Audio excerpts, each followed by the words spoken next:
You know, for years, crypto regulation in the US has been a story of uncertainty, to put it mildly.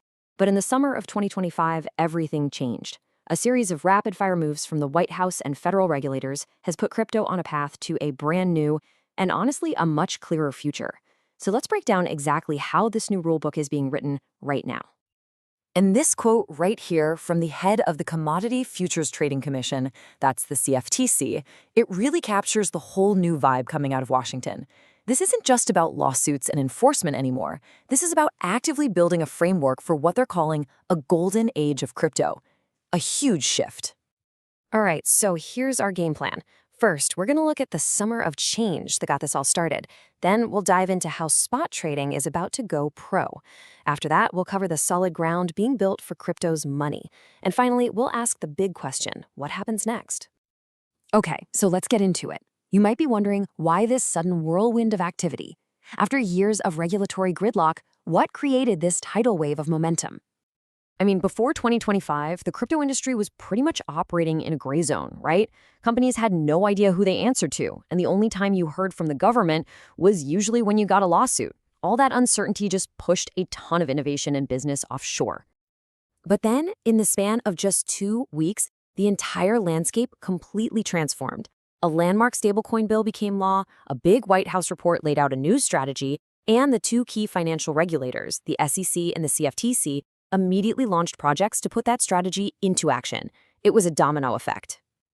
Now, to really get this shift, you have to know the two main players. You've got the CFTC, which handles commodities like oil and gold. The crypto industry generally sees them as more predictable and open to innovation. And then you have the SEC, which regulates securities like stocks. Historically, they've been seen as a major roadblock to crypto's growth.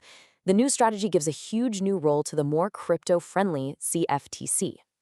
And that new, bigger role for the CFTC brings us to the centerpiece of this whole puzzle, their plan to bring crypto spot trading into the fully regulated world.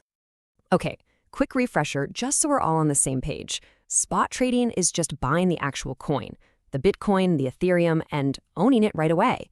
It's different from futures trading, where you're just betting on the future price with a contract. Right now, most regulated crypto in the US is in futures. Spot trading, that's been happening on less regulated venues. So the CFTC's big idea is actually pretty simple. They want to let the major federally supervised exchanges, we're talking places like the Chicago Mercantile Exchange, list spot crypto products right alongside the crypto futures they already handle. This one move would be a total game changer. The best way to understand this is with an analogy. Think of the old crypto market as a bunch of street vendors. Some are good, some are sketchy. And big institutional buyers were pretty hesitant to shop there. The CFTC's plan is to build a national chain of regulated supermarkets. These are trusted, well-lit places with clear rules, customer protections, and surveillance to stop any funny business. And the real-world impact of building these supermarkets would be massive. All that trading volume would come back on shore to trusted U.S. exchanges. You, the customer, would get much better protections, and the big money, we're talking pension funds, corporate treasuries, they would finally have a safe and compliant way to get into the crypto market. And believe me, the demand for these regulated markets is absolutely enormous. Just look at prediction markets. During the 2025 March Madness tournament, over $500 million was wagered on a single CFTC-regulated platform. That just goes to show how much capital is sitting on the sidelines, just waiting for clear, regulated products to invest in. But hey, these new regulated markets are only as strong as the ground they're built on. And in crypto, that foundation is stablecoins. That's why getting a new set of rules for them was the other crucial piece of this puzzle. Yeah, you can think of stablecoins as the plumbing of the crypto world. They're the dollar-peg tokens that traders use to move money around without ever touching a traditional bank. So for a US-regulated market to really work, you need US-regulated stablecoins. And that's exactly what the Genius Act does. Remember that bill signed into law on July 18th?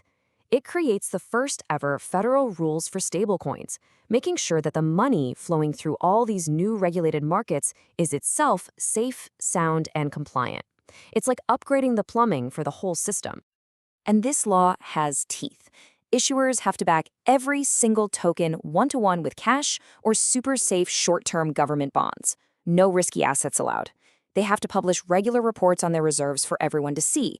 They have to follow the same anti-money laundering laws as banks.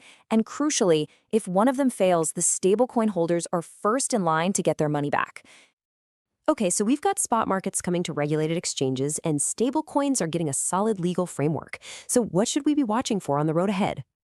Well, first, the speed. This isn't some theoretical 5-year plan. The CFTC launched its crypto sprint on August 1st and wanted initial feedback by August 18th. The White House has told regulators to get this done fast, using the power they already have, and this is key, without waiting around for Congress to pass a new law. So, who is going to benefit first? Well, the most obvious winners are the assets that already have a foot in the door with regulated futures markets. That puts Bitcoin and Ethereum right at the front of the line. But don't forget, assets like Solana and XRP also have regulated futures products, which makes them really logical next candidates for spot listings on these pro-level exchanges. But all this progress shines a huge spotlight on a major unresolved issue, a real knowledge gap. What happens to assets that kind of change over time? A lot of tokens start out looking like an investment contract, which is SEC turf. But as they get more decentralized, they start acting more like a commodity, which is CFTC turf.